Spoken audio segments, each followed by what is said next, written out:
Adequate notice of this meeting was provided and published in the Asbury Park Press and the Ocean Star on January 27, 2023. Copies of the agenda were provided to the newspaper, posted on public bulletin boards and the Township website. Roll call, please. Councilman Albanese. Here. Councilwoman Pontoriero. Here. Councilman Ambrosino. Here. Councilman Minikino. Here. Councilwoman Travers. Here. Vice President Zapsik. Here. President DeYoung. Here. Thank you. Can I please have everybody stand for the flag salute, followed by a moment of silence? Allegiance to the flag of the United States of America and to the republic for which it stands, one nation, under God, indivisible, with liberty and justice for all.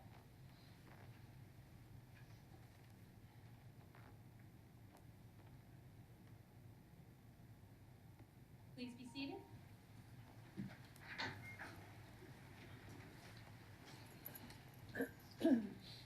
Madam Clerk, can I please have you accept and file the municipal reports? Of course.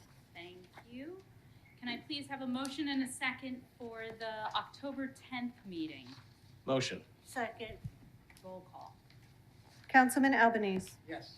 Councilwoman Pontoriero. Yes. Councilman Ambrosino. Yes. Councilman Minikino. Yes. Councilwoman Travers. Abstain. Vice President Zapsik. Yes. President DeYoung. Yes. Thank you. Just a quick announcement, we will be postponing the ordinance on first reading until we can get some of the questions that we had on the ordinance with this county road clarified. So it will be on the next council agenda. Madam Clerk, consent agenda? All matters listed under item consent agenda will be enacted by one motion in the form listed below. If discussion is desired on any item, this item will be removed from the consent agenda and will be considered separately. Thank you. 4-1. Recognize Breast Cancer Awareness Month, October. Councilwoman Pontoriero. Thank you, Madam President.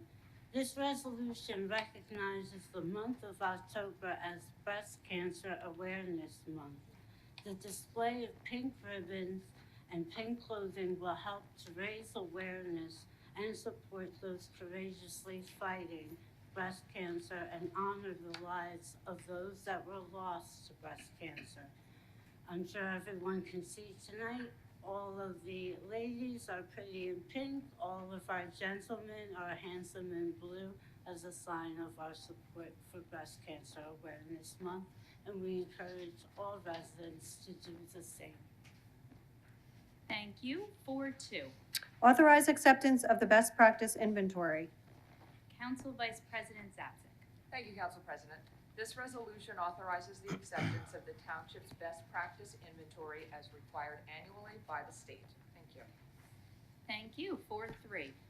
Authorize insertion of Chapter 159 Safe and Secure Communities Program Grant 2023. Councilman Ambrosino. Thank you, Council President. This resolution authorizes the insertion of a grant in the amount of $32,400 from the New Jersey Department of Law and Public Safety for the Safe and Secure Communities Grant Program. The Safe and Secure Communities Grant Program, enacted into law in 1993, is designed to provide municipalities with funding to aid law enforcement personnel vital to the effective police operations and other crime-related strategies as warranted by the needs of the community. The program allows for the funding of additional officers or funding of law enforcement support personnel, which would free up officers for direct law enforcement activities. In Brick Township, these funds are used to offset police department salaries. Thank you. Thank you. 4-4. Authorize insertion of Chapter 159 Ocean County Office of Senior Services Title III C1 Caregiver Grant 2023.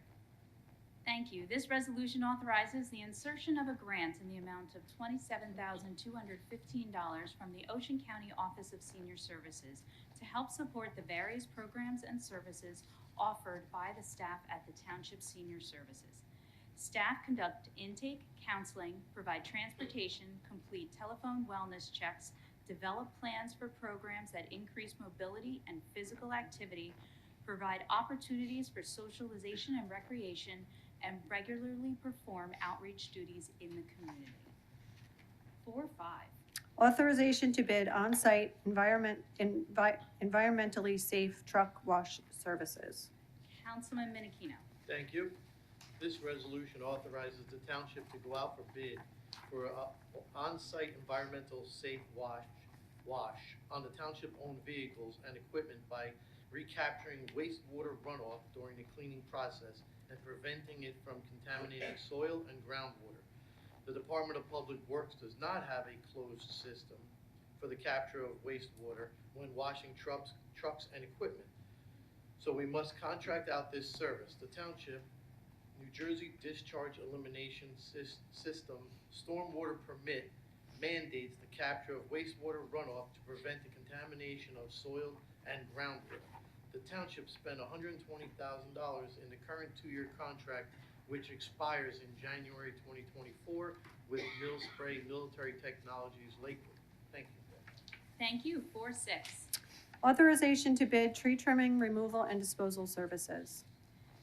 Councilwoman Travers. Thank you, Council President.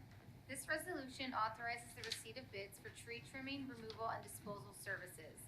This bid is for all necessary tree trimming, removal, and disposal that cannot be done in-house. Work will include the removal of dead, dying, diseased, interfering, objectionable, or weak branches, and/or complete the removal of the entire tree, including the grinding or removal of stump and all exposed roots to a depth of 6 inches below the adjacent existing ground level. Remove chips and replace with fill dirt upon request. The township had an approximate expenditure of $52,000 during this current 2-year contract period with Falkenberg Tree Expert Company. That contract will expire on January 28th, 2024. Thank you. Thank you.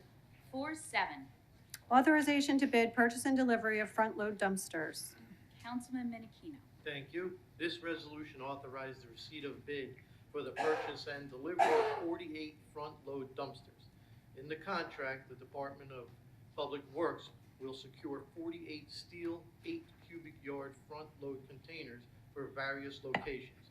The cost will be offset by recycling tonnage grants. Thank you. 4-8. Authorize award of contract 2024 Summerfest Concert Management. Councilman Albanese. Thank you, Council President. This resolution authorizes the award of contract to LaGuardia Associates, Cedar Grove, in the amount of $25,000, $200 for entertainment production services for the 2023 Summerfest Concert Series. Thank you. 4-9. Authorize award of contract computer and printer supplies. Council Vice President Zapsik. Thank you, Council President. This resolution authorizes the award of contract for computer and printer supplies to the following vendors at an approved schedule of prices: GCS Imaging, Maywood; MRA International, Long Branch; Ribbons Express, Cherry Hill; and the Treehouse, Norwood, Massachusetts. The contract will identify the vendors the township can use to maintain the township's computer system printers, fax machines, etc. Bid notices were provided to 58 prospective bidders. 16 picked up bid packages, and 6 bids were received. Thank you. Thank you. 4-10. Authorize award of contract upfit to 6 Ford Police Inceptor utility vehicles. Councilwoman Travers. Thank you, Council President. This resolution authorizes an award of contract to Major Police Supply Kenville in the amount of $99,848.58 for the purchase and installation of various equipment for new police patrol vehicles. The township is facilitating this purchase through the State of New Jersey Cooperative Purchasing Program. Thank you. Thank you. 4-11. Authorize approval of annual compensation for Board of Fire Commissioners Districts Number 1, 2, and 3. Councilwoman Ponterera. Thank you, Madam President. This resolution authorizes an award of contract to Major Police Supply located in Kenville in the amount of $99,848.58 for the purchase and installation of various equipment for new police patrol vehicles. The township's facilitating this purchase through the State of New Jersey Cooperative Purchasing Program. Thank you. Councilwoman. 4-11. I apologize. Ever since I turned 50, I'm fighting the need for bifocals, but I guess it's time. This resolution approves the compensation as approved by the Bush Township Board of Fire Commissioners for firefighters in Districts 1, 2, and 3.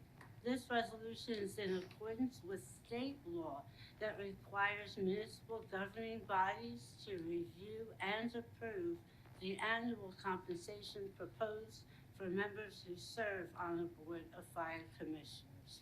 Thank you, and I apologize. Thank you. 412. Authorize approval of Community Wildfire Protection Plan and Grant Application. Councilwoman Travers. Thank you, Council President. This resolution authorizes the approval of a Community Wildfire Protection Plan and Grant Application. The plan provides a list of projects for hazard reduction, structure ignitability, and outreach to the implementation strategy and action plan that prioritizes funding in areas outlined by the Township's Fire Safety Bureau. Thank you. Thank you. 413. 413A is a performance bond release for Block 379, Lot 4, in the amount of $195,089 and a cash bond in the amount of $21,676.56 and the engineering inspection fees in the amount of $3,834.30. Thank you. 414. 14A are senior citizen deductions. There are three: Block 377.08, Lot 24, Block 380.06, Lot 9, and Block 870.05, Lot 69. 14B is an overpayment for 2023 at Block 702, Lot 9. Very good. That will end our consent agenda. Can I please have a motion and a second? Motion. Second. Open to council. Close council. Public's on these resolutions only.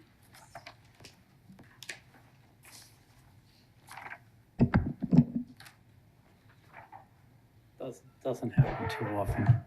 John Sluka, okay. John Sluka, 950 Sylvia Court. Two quick questions. 140,000 on number 5 that we pay for a 2-year contract. What's the cost to actually have that in-house? We can't do it in-house because we do not have the facilities to capture the water and all that. Oh, it would cost way too much to install. We have to build it, yeah. Yeah, that was my question on that.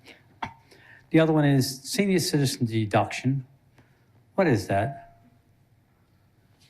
Except that you have to be 65 years old or something. Right, so you can contact the tax collector's office, and they'll outline for you the requirements to be eligible, which are set by the state of New Jersey, and for eligible people, they receive that deduction. Is that the senior freeze? Yeah. Oh, that was my question. Is that the exact same thing as the senior freeze? Oh, okay. I just didn't, different name. I was saying, let me just make sure. Thank you. Anybody else on resolutions only? Seeing none, close public roll call. Councilman Albanese. Yes. Councilwoman Pontoriero. Yes. Councilman Ambrosino. Yes. Councilman Menachino. Yes. Councilwoman Travers. Yes. Vice President Zapsik. Yes. President DeYoung. Yes. Thank you. Moving on to 415, bill resolution computer 2023. Be it resolved by the Township Council of the Township of Brick that the following bills be paid and that the mayor and clerk be and are hereby authorized to draw orders on the treasurer for the amounts of the same. Computer bill resolution in the amount of $11,051,690.98. Thank you. Can I please have a motion and a second? Motion. Second. Open to council. Close council. Open to public on questions on the computer bill resolutions only. Seeing none, close public roll call. Councilman Albanese. Yes. Councilwoman Pontoriero. Yes. Councilman Ambrosino. Yes. Councilman Menachino. Yes. Councilwoman Travers. Yes. Vice President Zapsik. Yes. President DeYoung. Yes. Thank you. Thank you. 416. Be it resolved by the Township Council of the Township of Brick that the following bills be paid and that the mayor and clerk be and are hereby authorized to draw orders on the treasurer for the amounts of the same. Manual bill resolution in the amount of $1,858,687.32. Thank you. Can I please have a motion and a second? Motion. Second. Open to council. Close council. Open to public on questions of the manual bill resolution only. Seeing none, close public. Roll call. Councilman Albanese. Yes. Councilwoman Pontoriero. yes, Councilman Ambrosino. Yes. Councilman Menachino. Yes. Councilwoman Travers. Yes. Vice President Zapsik. Yes. President DeYoung. Yes. Thank you. Moving on, as I announced earlier, we are postponing the ordinance on first reading to our next meeting, so we are going to 6-1, ordinance on second reading. An ordinance of the Township of Brick, County of Ocean, State of New Jersey, amending the Township Code of the Township of Brick to lower the speed limit on Herbertsville Road. Councilman Ambrosino. Thank you, Council President. In July, the township received correspondence from Ocean County engineer John Ernst in response to complaints received from multiple residents regarding speeding on Herbertsville Road. 2 speed surveys were conducted along Herbertsville Road. The first was from January 17th of 2023 to January 23rd in the vicinity of Sawmill Road. The second from January 24th, 2023 to January 30th in the vicinity of Albemarle Road. The county's speed study and analysis included field measurement of vehicle speeds, review of 85th percentile and average speeds, and review of the number of vehicles exceeding the speed limit by 5 miles per hour and 10 miles per hour. In addition, they utilized the Federal Highway Administration speed management safety methodology to determine a recommended speed limit based on various factors. The existing speed limit on this stretch of Herbertsville Road is 45 miles per hour. The collected data supports lowering the speed limit to 40 miles per hour from Maple Avenue to Lanes Mill Road.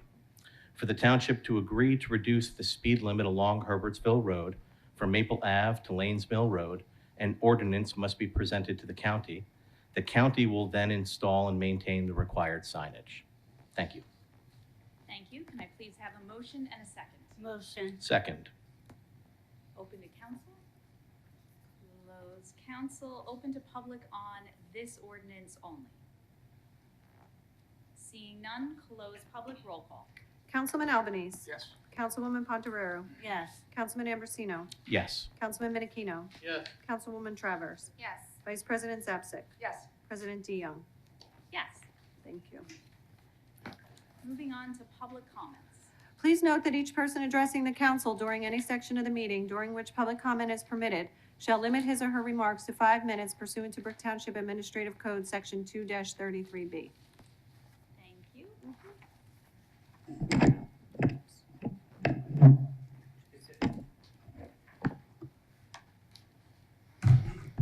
John Sluka, 950 Sylvia Court.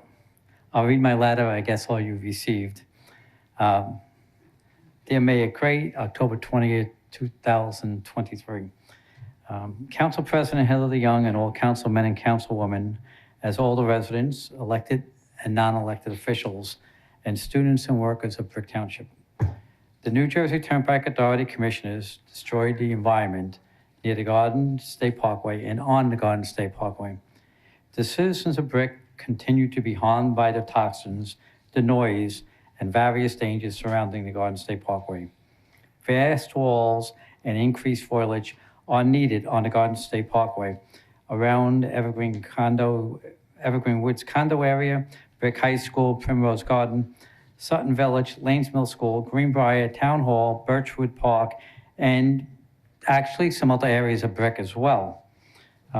We also need to help the children avoid asthma, help the expectant moms not have autistic children, help the workers and residents of Brick not develop COPD, and help our seniors not suffer and die prematurely. For years, there have been articles from here in America, many, many articles, and around the world, they have told us of the air pollution, how it's killing all of us. Air pollution is the presence of pollutants in the air that are hazardous to humans and other living things. Ozone in the air harms our airways. Every doctor and nurse should be able to tell you about the impact on you, your parents, your children, the babies not yet born. People need you to act. including the people of Evergreen Woods, Brick High, Greenbrier, Briar Mill, Birchwood, Town Hall, and all of which have been suffering for years. We need you to step up, speak up, and act. It has been about 12 years now, and the impact has been great. Some seniors have died prematurely. Other seniors have suffered long, painful illnesses such as COPD. Our school children have failed to achieve statewide averages on testing standards due to deprivation of sleep, being woken up in the middle of the night by trucks and by motorcycles. School children become test subjects with attention deficit disorder and lung and brain illness due to pollutants they breathe in every day. We must, as a society, think of the impoverished seniors and the unfortunate school children who may not have the resources to move away from the toxins presented to them by the New Jersey Turnpike Authority Commissioners. I yield back 2 minutes. Thanks for your time. Next. Yes.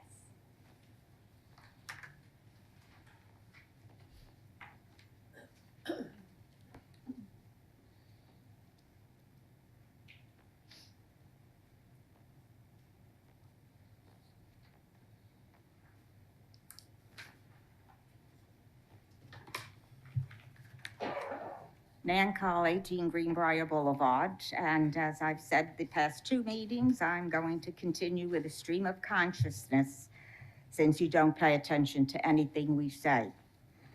And I'm going to start with the fact that the last meeting brought me back to my primary and secondary schooling many, many, many years ago. In particular, the first thing that hit me was that the words of Sister Mary Gilbert, my first-year Latin teacher, within the first couple of weeks of school, because there was not silence in between changing the classrooms, when she came in to start the class, her words were, and I say them to you, you have one consummate goal, particularly saying that you miss having the question and answers to get at the meetings that were held in Lion's Head. Lion's Head is a homeowner association. One of the things that it's bound by is if they invite somebody from one party, particularly during campaign time, they must invite somebody from the other party. However, that was done because the township was not holding the proper debates.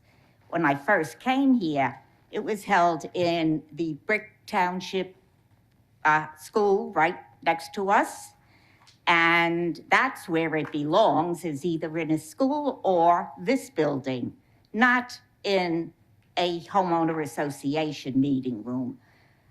The question and answer is known generally as a debate, where each party gets the opportunity and everybody gets the opportunity to speak. You should have had it arranged yourself, not relying upon the person from the homeowner association taking it in their domain.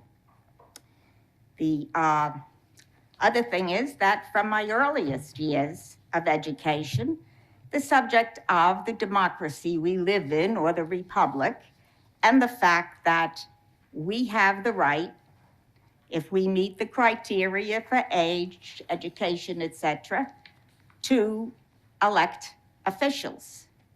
We have to register to vote. When we register, we have an option of affiliating with, in this state, affiliating with a particular political party. It's different in New York. It's not affiliate.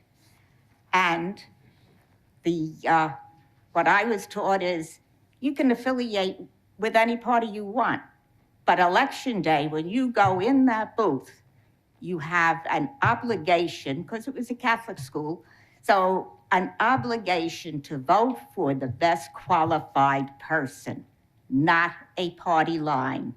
And it's true of both parties that you say, vote the party line. That's absolutely egregious to do that. And when do we get the opportunity to know who is the best suited? There's no real debate, no opportunity, not even here can we get an idea of what you think and feel. And in conjunction with that, when we voted this particular panel, plus the mayor, we were voting for people to represent us, not themselves.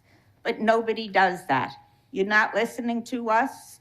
You don't hear John Sluka talking all the time about the real problems. You don't do anything to address them or bring them to the forefront. What are you supposed to be doing? What do you think your job is? Do you get a manual, as I did when I had to represent the New York Telephone Company to people, to customers? I had a couple of manuals, including tariffs. What do you use? You use your own thought processes and cut everybody off. It's disgraceful. And I see I'm gonna run out of time, so I will come back next time, next meeting, and continue with either this stream or a new one. Please, I ask that there be no applause. I have asked this at every meeting. I see a lot of new faces. There will be no applause. Thank you. Next, yes.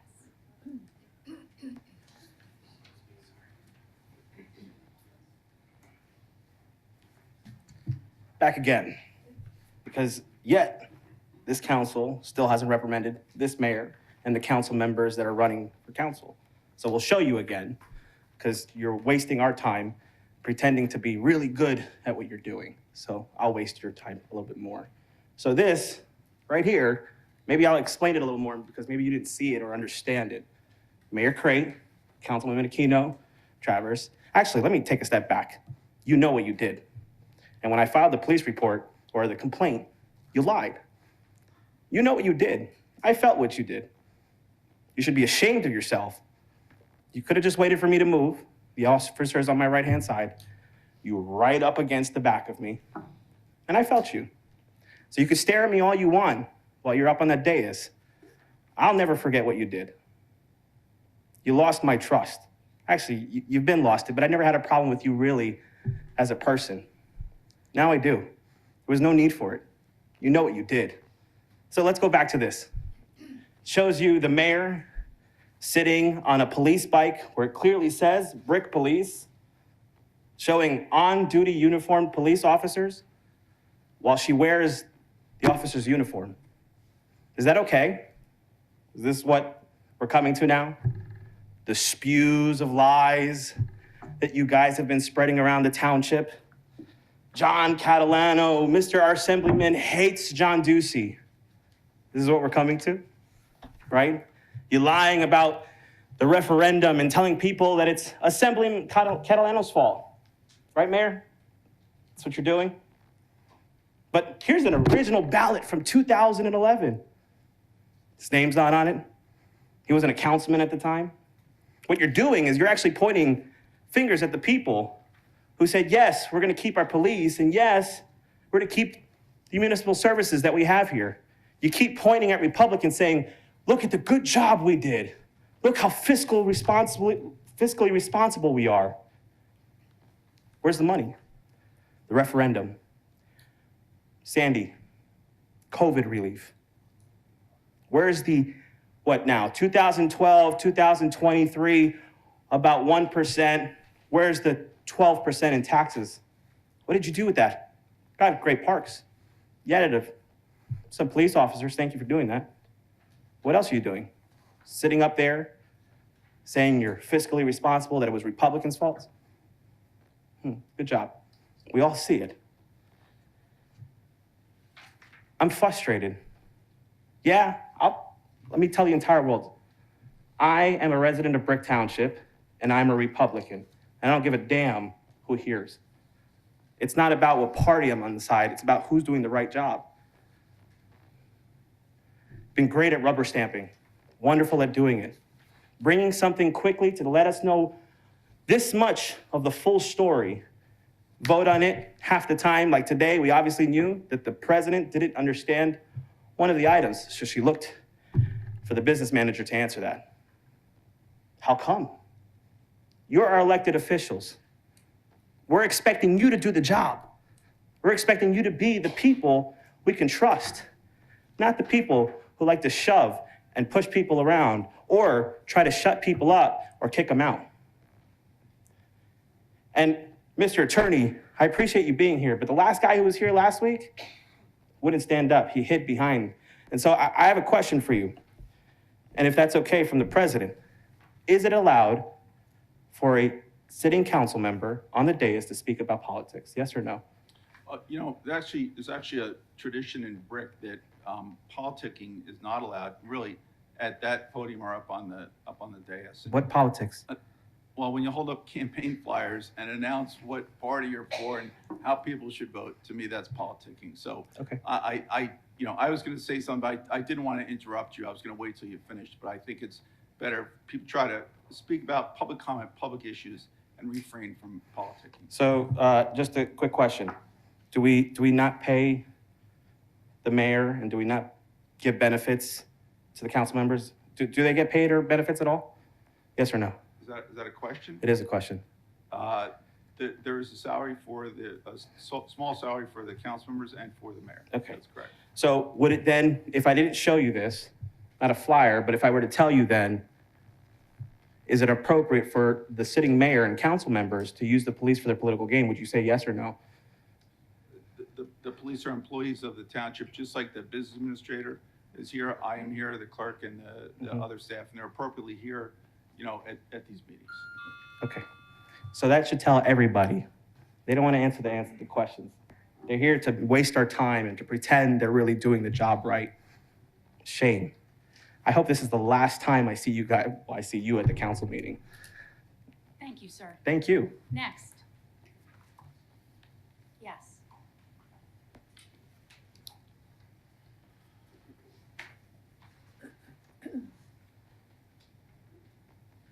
Hello, Justin Delaney, 100 Sandra Place, Brick. I want to talk to you tonight about taxes. I think before I start, I think everyone in this room, regardless of where you stand, the raising of taxes is something nobody wants to do. Nobody wants to raise taxes, whether you're on a federal level or local level. But for the last few weeks, there's been a story that's going around about a municipal tax rate, that the municipal tax rate went up 24%, which is absolutely not true. It also tries to tie a sitting Assemblyman John Catalano to this fake tax increase. This is also being allowed, which has been pushed by a group called Team Crate for Brick. Now, what led us to this issue? I'm going to explain with a little history lesson for you guys if you don't know. During the era of the Joe Scarpelli administration, both the recreation and the police departments grew, but taxes were never raised. To cover these increased costs, instead, the administration relied mostly on one-time revenue items and township surplus to pay for these increases in the township budget. This led to the township surplus going down to a dangerously low point. For the first time in the history of Brick, the town had to issue tax anticipation notes to pay its bills. That never happened before. So now that led us to the Steve Acropolis era. He enters town, inherits this issue. Now, like most people, like I said, like anybody else, Mayor Acropolis tried not to raise taxes. He tried to find alternative ways to fix the problem, but didn't have much success because of the hole we were in. That brings us to the referendum of 2021 that I had mentioned about with the rise of the 24% increase. I do have copies of that ballot here if you want it, that shows that it was a 12.69% municipal tax increase. With the passing of this referendum, it was able to turn around the town's finances and build back a surplus, something the town had not seen in years.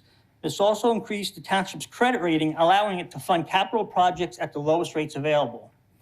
Also, the opposing party, Democrats, took office a few short months later, and instead of reversing the 12.69% referendum, that they speak about and against, they kept it because they realized there was no way to balance the budget without that $8.6 million that was added in there.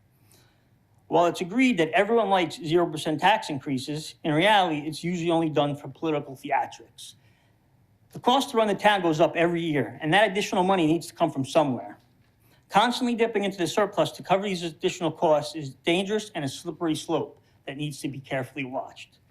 Based upon the information available to me, I estimate that the township will be back in the same position it was in 2011 in no more than 3 years if things aren't changed how they're done with the budgeting and the operations of this township.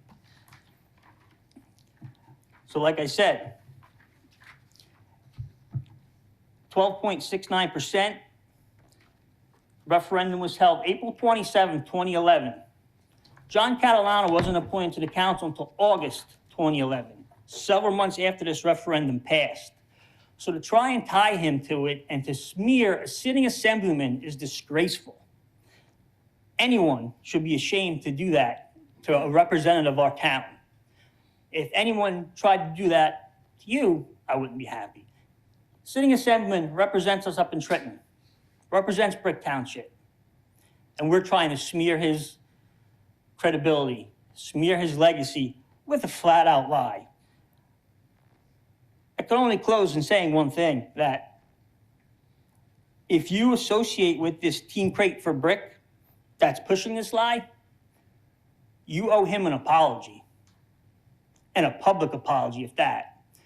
And additionally, I tried to clear up this issue on the Team Crate for Brick social media page, very politely, very professionally. I was not rude at all. Within 5 minutes, my reply was deleted and I was blocked. My free speech was shot at that point. I did not say anything rude. I did not say anything mean. I did not talk down to anybody. It was a polite and professional response. That's how this goes. That's how we operate. We're going to operate off of a lie of 24% instead of 12.69%. And we're going to blame it on John Catalano, who wasn't even on the council at the time. This was not voted by the council.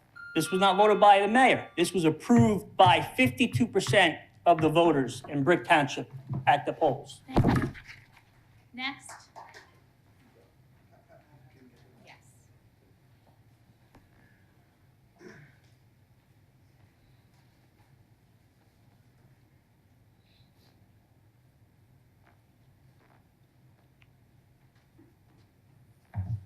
Charles Bacon, 366 Rancocas Drive. Good evening, Mayor, Council President, the rest of the administration. Over the course of the last, I'm going to go 3 or 4 meetings, we've heard a lot of things in this room. A lot of things are flying around about facts, what isn't facts. Campaign material was actually brought up, and I think I recall it was about 8 years old. So I'm coming here, and first I'm going to set a couple of things I want to say, and I'm going to say some more in November.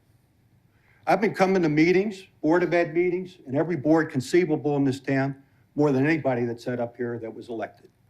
I come here for one purpose and only one purpose, what's best for this town. I don't really care what letter is behind your name.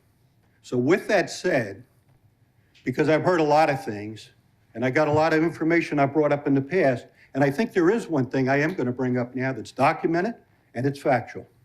And if anybody wants to talk about it, by all means, let's ask the president to hold the clock. Let's have that healthy debate right now. But here goes. And for the memory banks that people might have forgot, it was August 9th, 2016 at a council meeting. This was a pretty important meeting for you that might not have been on the council or the mayor at that time. And it was about replacing a retired chief financial officer, what I consider the most important position in this town. I came in front of this group at that time, and I asked, just like I do every time I come up here, a series of questions.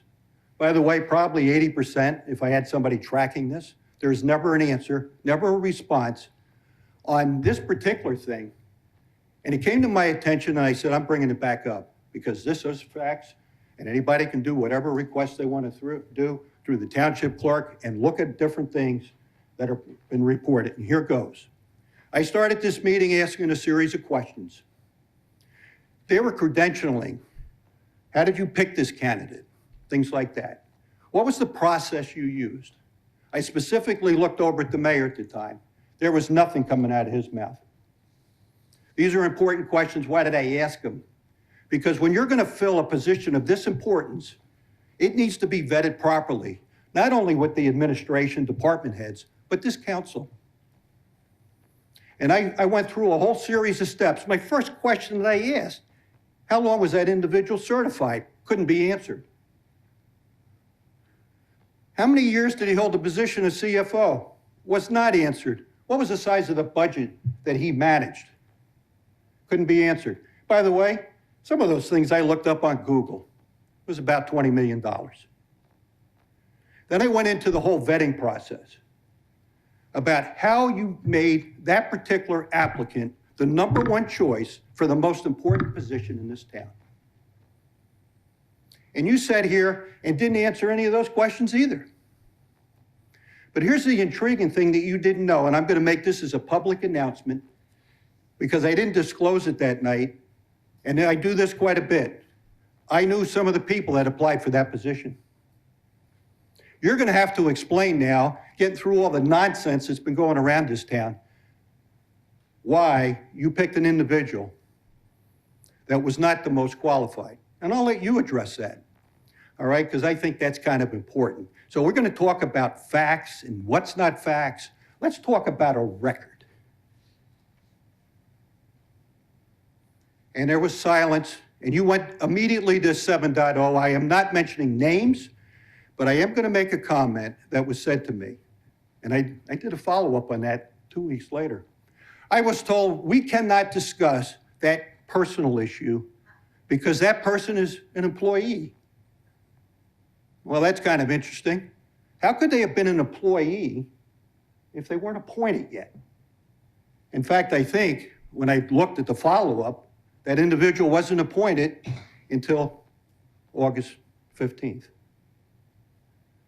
So that needs some explaining. The rest, you can now go back to your history lessons and tell me what happened to that individual. Or tell the town that. Instead of talking about what an assemblyman did or this person, or how many times I was actually threatened in that meeting, by the way, before the meeting even started. You better not talk about politics. Did I talk about politics? In the year 16, that's an even number. We don't elect officials. So that argument kind of went on deaf ears. And by the way, in case you don't remember, this was resolution 4.1. This was not public comments. Thank you. Mr. Have a good evening. Anybody else? Yes.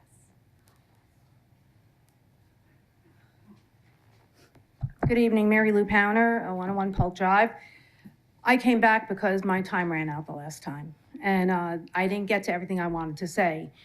First, I want to address Mr. Starkey's comment that there's a tradition of not talking politics.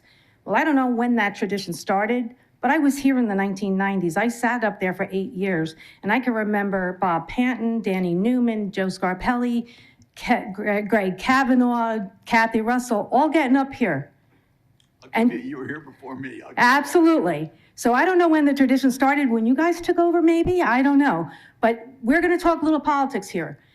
You know, I've gone around this town for months now, more than I ever have, more than I remember doing back in the 90s. And there's an unease in this town. And it started to percolate to the surface with the recent crime wave. You know, people generally are happy, but when you talk to them, when I talk to my neighbors, I talk to the guy walking his dog that is friends with my dogs, and he happens to be a Democrat. There's an unease. They do not like the direction of this township. This town is beginning to feel, if not look, like the places we came from, like urban North Jersey, like Queens, like Staten Island. That's how it feels. You leave a supermarket in this town, you're looking around to see if there's a predator. You're looking around to make sure you're okay getting to the car. You lock your doors down. You lock every door down. It didn't used to be like that. There's a fear and a change happening here, and it's coming at your hands. It's coming because progressive Democrats have brought that to our township. You go by the label Brick Progress, right? I understand now why Lisa Crate got chosen by your political handler, Mitch Schein, to be the candidate. She sat here for 8 years mute. There are many other council people, much more active, much more involved over all those years. Not her. She sat here and said nothing, did nothing. The only thing I know she has a claim to fame for is saying that trans rights are human rights, right? So listen, this town there's 4 planks that I think are contributing to the factor of the degeneration of our town. First is the crime, the rise in crime, and there's no mistaking that. Despite the valiant efforts of our police officers, it's just there's a change. And I understand it's happening everywhere. We live in a sanctuary state. Is this a sanctuary town? It's the only Democrat town in Ocean County. Are we a sanctuary town? Are our police officers authorized when they pick somebody up with a crime to hold them for ICE? Are they authorized? I don't know. Maybe that's something the town ought to challenge legally, like school boards are challenging, right? The second thing that's happening in this town is the dingy and rundown look of all our commercial properties all over town. Many, many empty places, empty buildings for sale, for rent. The businesses we're getting in, do we really need another vape shop, folks? Do we need another fast food restaurant? What's happening to our town, right? The third plank is we have a growing population that is not homeowners. We have a growing renter population. And when you do community surveys and you're doing needs assessments, one of the things you look at is community connectedness. Things like voter participation, things like home ownership versus renters. We have a growing renter population in this town who are not joining the fabric of our neighborhoods, the fabric of our community. What are you doing about that? That's under your watch. Again, are we a sanctuary town? I don't know. A sanctuary city? And the fourth thing is our failing schools. And I know you don't oversee the schools, but it's all part and parcel. Your friend Stephanie over there, who's the finance director for the Senate Democrats, right? She's been running the shop over there. You're her friends. You pass resolutions for her or ordinances like the lights on the water thing for her friend Maureen Moles, right? So, like, look, you people have been in charge of this. And you know what? We should have seen the writing on the wall. When Heather DeJong got sworn in, she had the mayor of Camden here doing her swearing in. And I swear to God, we should have seen the writing on the wall then that that's what you were delivering to our town.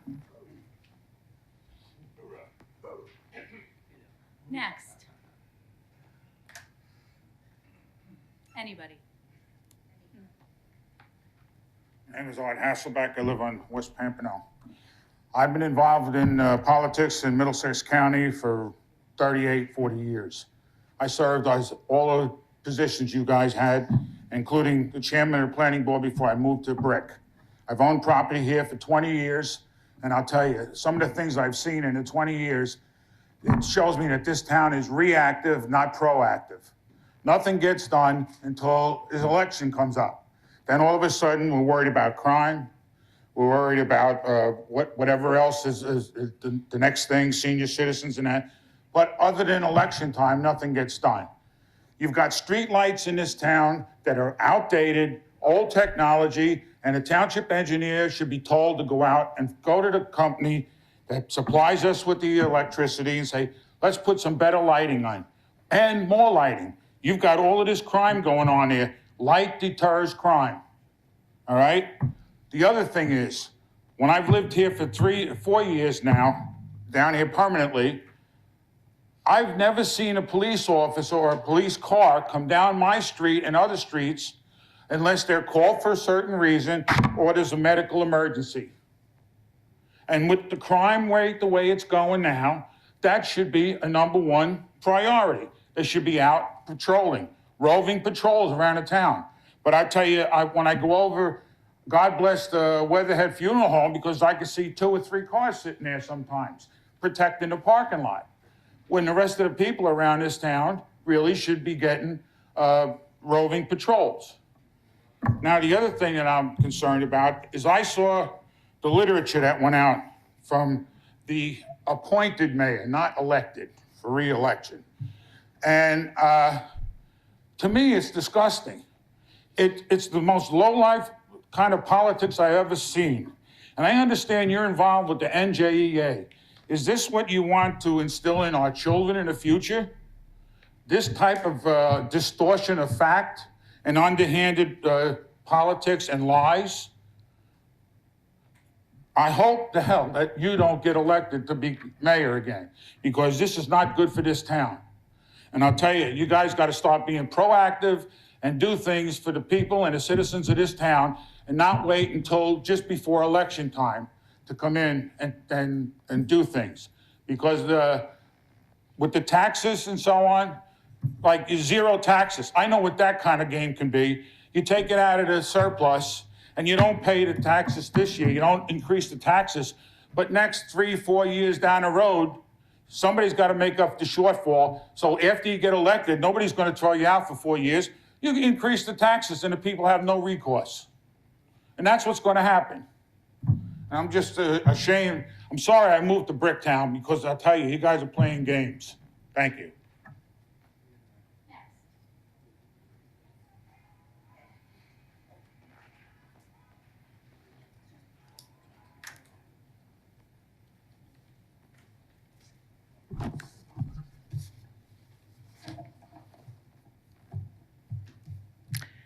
James Palmisano, Winding River Road, Brick. For the public record, I'd like to enter the fact that the Catalano team has sent a letter to former Mayor Ducey and to Assignment Judge Francis Hagen. And we told them that it's come to our attention that the crate team for Brick 23 is still using not only pictures of the former mayor, but his picture is also on your Facebook page, the Ducey team for Brick. I'm sending this correspondence as a courtesy, since you may not be aware that others are using this information in political postings on Facebook. The information is misleading and violates judicial code of conduct. We kindly ask that you instruct those that are involved in the crate team for mayor campaign to cease and desist using your picture by shutting down their content Facebook page and creating a new Facebook page devoid of any previous endorsements or imagery associated with Judge Ducey. This will prevent any potential misinterpretation or confusion about Judge Ducey's involvement in any political activity. If it occurs, we have no other choice but to file an official complaint. For your convenience, we included Rule 117, Judges and Court Personnel Limitation of Political Activity, and a report of the misled usage surrounding the postings using your name and pictures, et cetera, et cetera. The Facebook clearly depicts you and Mayor Crate, which is a misuse of your image and relates to the Judicial Code of Conduct. I trust you will handle this infraction in a timely manner so no further action is necessary. This will ensure the integrity of the electoral process in Brick and promote transparency and fair elections. We did hear a response from the former mayor.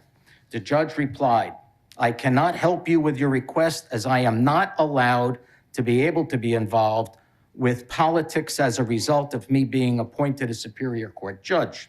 There is a prohibition against political involvement. I have blind copied the assignment judge of Ocean County so that he is aware of my response.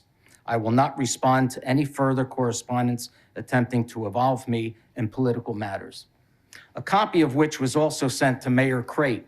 However, she consistently uses the fact that she's associated with the former mayor. I'd like to go back to a little history. This is the same campaign that's denied, and nowhere will you find that the word Democrat is on there. You folks are all Democrats with the exception of Mr. Albanese. So I guess I'd like to hear if you're going to denounce what the Democrats stand for. They stand for open borders, excessive tax, gender reassignment, critical race theory, releasing criminals without bail, an end to gas cars, windmills on our beaches, and defunding police. So the rhetoric, the talk, doesn't match the walk. We say certain things during the political season. Today, we received this. Most taxpayers receive this. This is absolute buffoonery. It's buffoonery, but you know what? It's no laughing matter. This is a disgrace, and it's a disgrace to the people of this township. They're smarter than this. You tell people at 24, the man wasn't even in office when that resolution was passed. It's absolutely disgraceful. And I wonder if you've gotten permission from Dr. Seuss's publisher for this, or did you just take and use it on your own without permission? I probably know the answer to that. If you think back, before Ducey, the last Democratic mayor we had, he went to jail. He went to jail. The coffers were empty when Acropolis got here. That's the reason for the referendum. He asked the people of the town, he didn't shove it down their throat. He sent the referendum out and said, look, you have to make tough choices. You either raise taxes or we have to make cuts in civil service. You folks, the township people, you make the decision. He didn't force it down their throat. So this is all garbage. This is absolute trash. It's a waste. It's simplistic. It makes people think that they're in second grade. Taxpayers in this town are smarter than that. And I think you're going to be paying the price for it. So if you keep spending the money the way you spend money, we're going to be right back as history repeats itself. You're doing the exact same thing that Scarpelli did. Spend, spend, spend with no future and no provisions for the future, and you're going to leave taxpayers holding the bag once again. Thank you. Anybody else from public? Yes.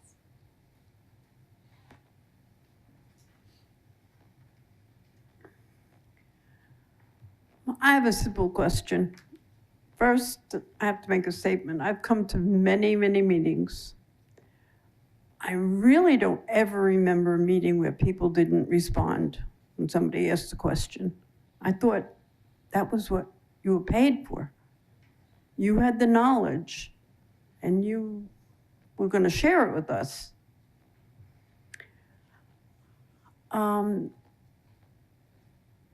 At the last meeting, there was a discussion on BMAC. And I don't want to quote anybody, but there was something to do with the drug box. And it was that the BMAC paid for it, and insinuating that BMAC is the one that got that box. Do you know what year the drug box was installed? The one in the police Mm-hmm. department? I believe it went in 2014 under Chief Berquist. It was under 2014, under Melanie Briggs. Chief Berquist was the chief that, I was the one that went to the mayor in January and told him that people were bringing in bags of drugs and we only had drop-off twice a year. He said, why is that? And I said, because they say it's too expensive to send the police up to North Jersey to be destroyed. I said, the same as when people come in at 3 o'clock to pay their ticket and the window's closed. He said, why is the window closed? I said, I don't know. I guess because they have to balance their books. But the people have either left work early or going in late to pay their ticket. He said, I've worked in many towns. They don't close their window. I said, all I can tell you is what I see. I'm not here to toot my own horn, but I'm going to. When I came, I was out having knee surgery, and I came back. The drug box was either just in or it was coming in. And I was so happy. Next thing I know, I hear drills going. And they're cutting a hole in the wall so that people can deposit their tickets. See that screen over there? I was the one that brought the information here. You see that 5-minute clock? Most people hate it. I was the one that brought the information here.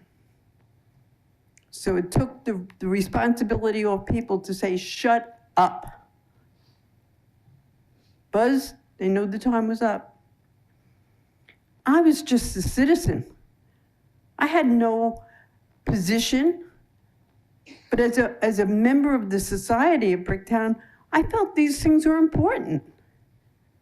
And now when I can't even hear an answer from any council member regarding anything, I am embarrassed. I am confused. What do you think you're up there for? To just sit there and listen to people? It's been said it's public comments, not public questions. Well, when is the public question period? Do we have to add that into the agenda? Are we as citizens here not allowed to ask a question? You're only 7 people. How many residents are in Bricktown today? So we have 75,000 here and 7 here.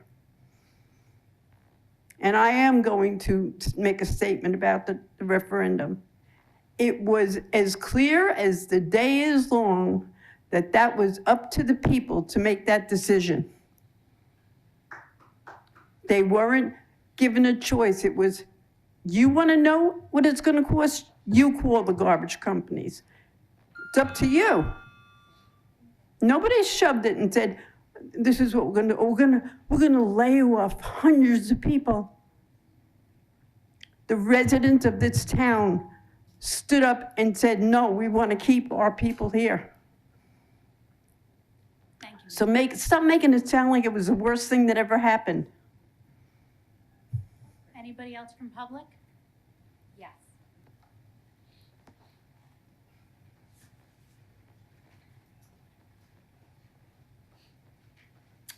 Good evening. I came here tonight for a totally different reason, but since I'm here, I need to ask a question, sort of a selfish question. I'm Michelle Jenrick, 20 Whitecap Way in Seaview Village.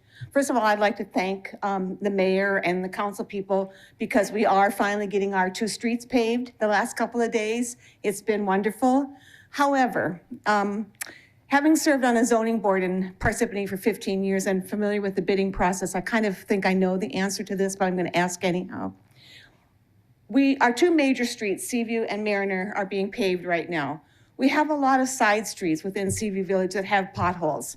Will the paving company at least put some hot asphalt in the holes of the streets that aren't being paved, or do I have to contact the Public Works Department to ask them to come out and do that? We can send Public Works out through Seaview Village and see if they fill those potholes. Great, thank you so much. You're welcome.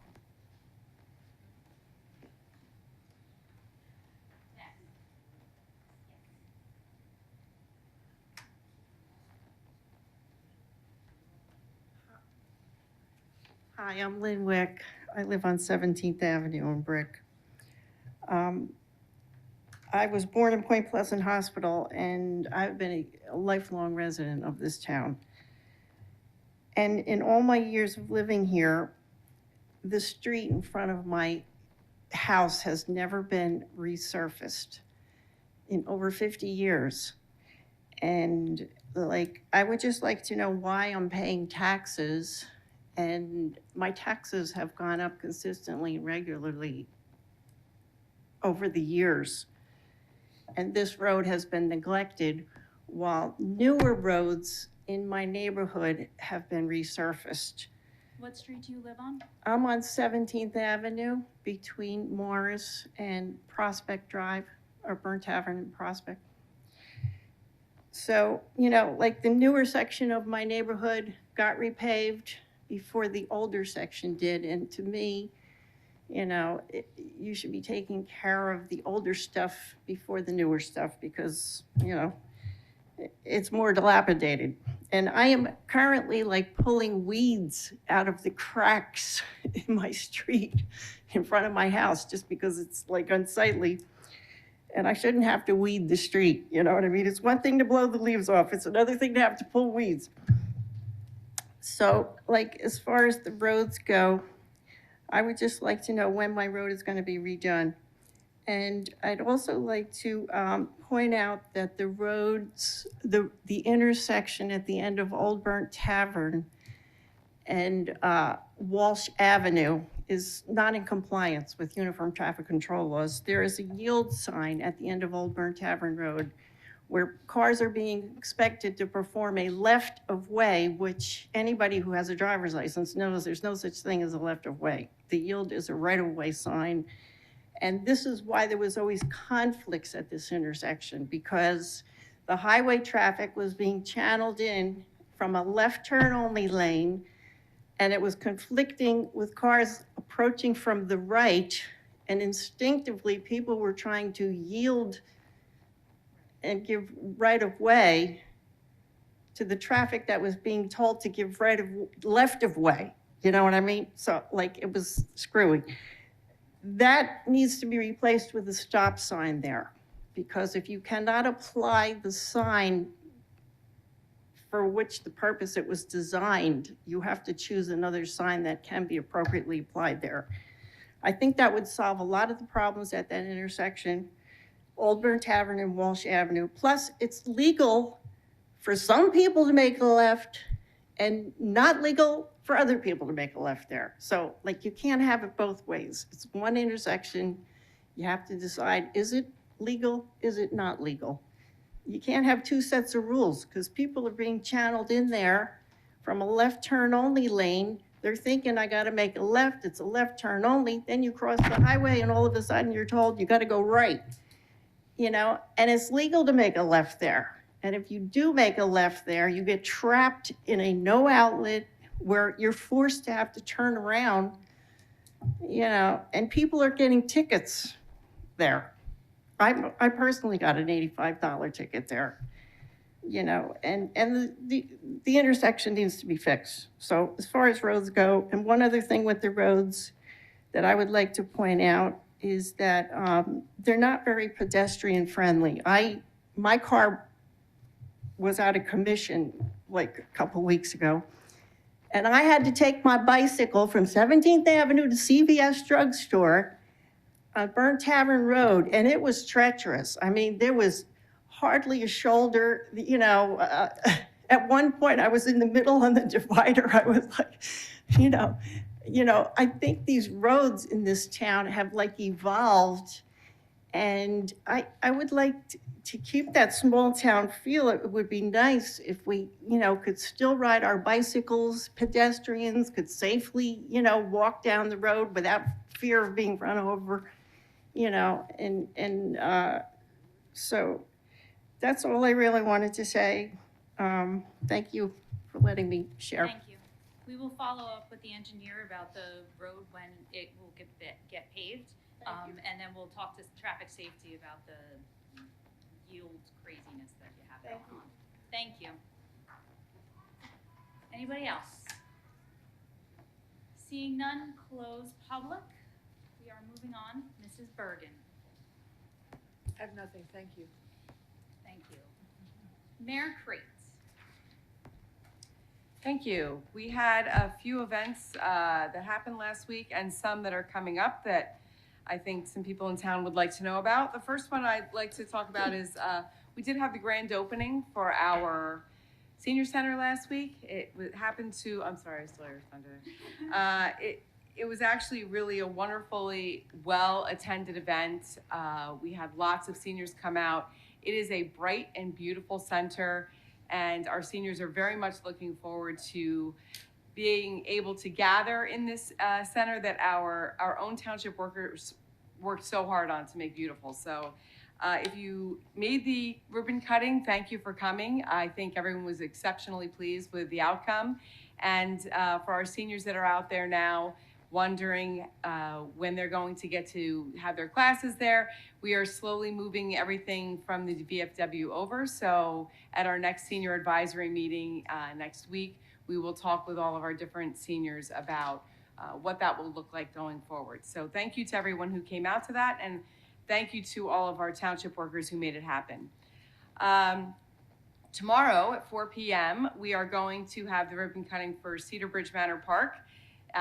It was a long time coming, and again, we worked very hard to get that park done, and I know the kids in that neighborhood are very excited about being able to play in their little own neighborhood playground. I noticed that there were some comments about parking and where will everyone park. You know, for the ribbon cutting, obviously, we'd love everyone to come out, and the parks in our town are open to everyone as you like, but those neighborhood parks that we have around town are really their pocket parks, so there isn't always parking available, and especially in the Cedar Bridge Manor Park, it's a smaller neighborhood, and so, you know, there's on-street parking. If you'd like to come to the ribbon cutting tomorrow, we'd love to have you. And I know we bumped out the time a little bit so we could be sure that the kids would be home from school and could actually come down and enjoy the park. So hope to see you there. I got to take a tour of Town Square last week. It is in the at-home shopping center, and if you've never been in there to see what they do in that center, I highly recommend calling up and making an appointment to see what goes on in there. It is for senior memory care. It's you know, seniors start their day there, and they have a full day from 9 to 5 from the moment they get there until the moment they leave, and it is just so wonderful inside. There are a lot of things in there and rooms that evoke memories for our seniors that are struggling with memory loss. And, you know, I really had a nice conversation with the woman who manages at the Town Square. And actually there was what would you say? It was Oktoberfest. So there was a gentleman there in his lederhosen, and the residents, or they call them members there, really enjoyed hearing the accordion, and they sang along with a lot of songs, and it was just a really wonderful place to for seniors to go, and it's just another, you know, asset to our township that we have that business here. And it was really the first in the state of New Jersey, I think she said. So and now they're being modeled off of the one in Brick Township around the state. So kudos to us for having them here, and I recommend stopping by to see what they do. We do have a neighborhood watch meeting on Thursday for Birchwood Park residents, and we hope that they can come out and join our fine police department. One of the things that we're very proud of for our police department is that they have a lot of community involvement with the residents here in Brick, and our neighborhood watch is just one of those ways that our police officers take the time to reach out to the community. So hope to see everyone from Birchwood Park there on Thursday evening. Actually, it's going to be here at Town Hall, so we hope to see you here.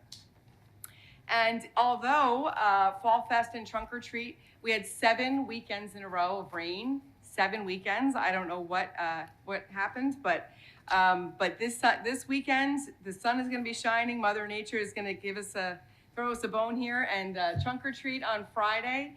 I believe it's supposed to be around 72 or 73 degrees. We won't be freezing for the first time, and there's going to be a lot of great trunks out there. So if you are signed up to come to one of the 3 sessions, we very much look forward to seeing you there. We have plenty of candy, and we can't wait to see the kids dress up in their costumes to hand the candy out.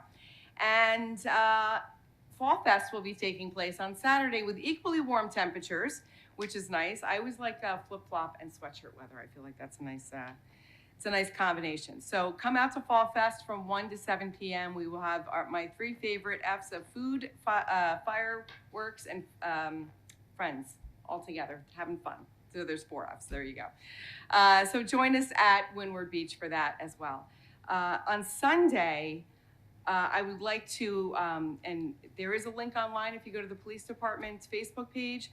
There is a 5K run. It's Rally for Allie Puccio. It's being hosted by, she's a resident here in Brick, and it's being hosted by our very own Brick PBA at the PAL. I believe the sign up and getting your shirts and stuff, you do ahead of time. 9 a.m. you can pick your shirt up, and then I believe the 5K is over at Drum Point.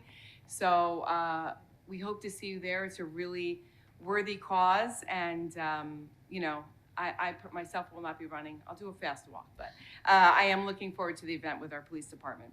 And I did have a few questions. People had emailed in asking about Halloween, and I don't know, this seems to happen every year. When does Halloween happen? Halloween happens on Halloween. So if you're, you know, we're doing trick-or-treating on Halloween on the 31st here around town.